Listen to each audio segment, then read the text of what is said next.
આજનો પવિત્ર દિવસ 28 જૂન અને આ દિવસે બાબાને આજથી 15 વર્ષ પહેલા આપણે બાબાને આ ઘરે પ્રથમ લઈ આવેલા. એની યાદગીરીમાં આજે પણ એ પરંપરા ભાવિની પેઢી પણ ચાલુ રાખી. પણ શિરડીમાં બાબા જે હમણાં આપણે ભજન ગાયું એ જ બધા ભક્તોને આખી જિંદગી સમજાયું કે આ જીવન બહુ અનમોલ છે. મારું ને તારું કરીને જીવનને વેડફી નાખે. એટલે ભજનના શબ્દો કેટલા સરસ હતા કે બધી જ સેવા આપણી ભગવાન કરી રહેલો છે અને એ જ ભગવાન જ્યારે કંઈક કાર્ય આવે તો આપણે એ માયાને છોડી શકતા. મારે કામ બહુ કરીને જીવન પૂરું થઈ ગયું.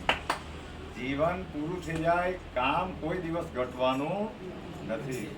એટલે ભગવાને જે આપણા પર ઉપકાર કરેલા તો એનો કૃતજ્ઞતાનો દિવસ. એમ તો સંતો એમ કે સવારમાં ઉઠીને ભગવાનનો પાર માનવાનો કે તુએ અમને દિવસ બતાવ્યો. અને બધા માયા પર ધ્યાન આપે ખરા કે આ મારથી નહીં છોડાય, પણ જે દાડે સમય પૂરો થઈ જાય એ દાડે નોકરી ધંધા ઘર બાર છોકરા છૈયા બધું જ છોડી દેવું પડે. અને આજે ખાલી માણસ કામ નહીં છોડી શકે.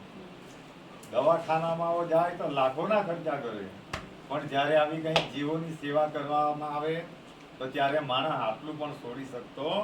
એટલે એના પુણ્યો નહીં વધે, અને પુણ્યો નહીં વધે એટલે જેમ એક ગાડીની અંદર ઓઇલ નહીં હોય તો આખો એન્જિન પકડાઈ જાય, પણ જો ઓઇલ જો બરોબર હોય તો એ ગાડી મસ્ત ચાલ્યા આવે.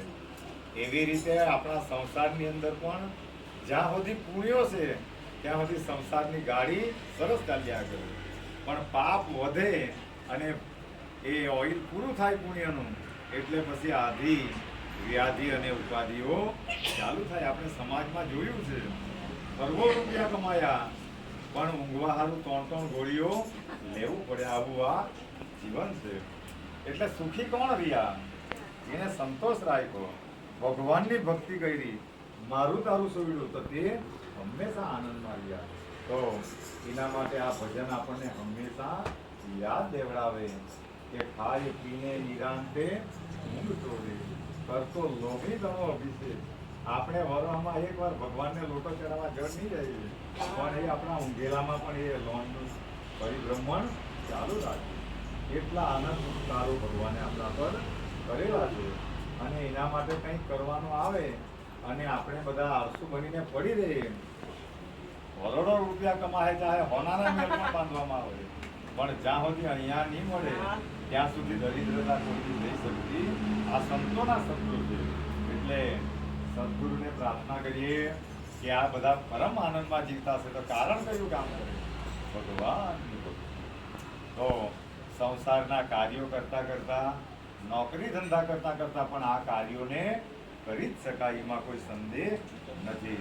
તો એ યાદ લેવડાવવા માટેનું આ ભજન, જેમના શબ્દો અમારા નવીનભાઈ આ ઘરે એની પહેલેથી ઈચ્છા ઉઠી કે આ ભજન ગવાય, સ્મરણ કરતા કરતા આચરણમાં આવી જાય, એમ આપણે આ ભજનો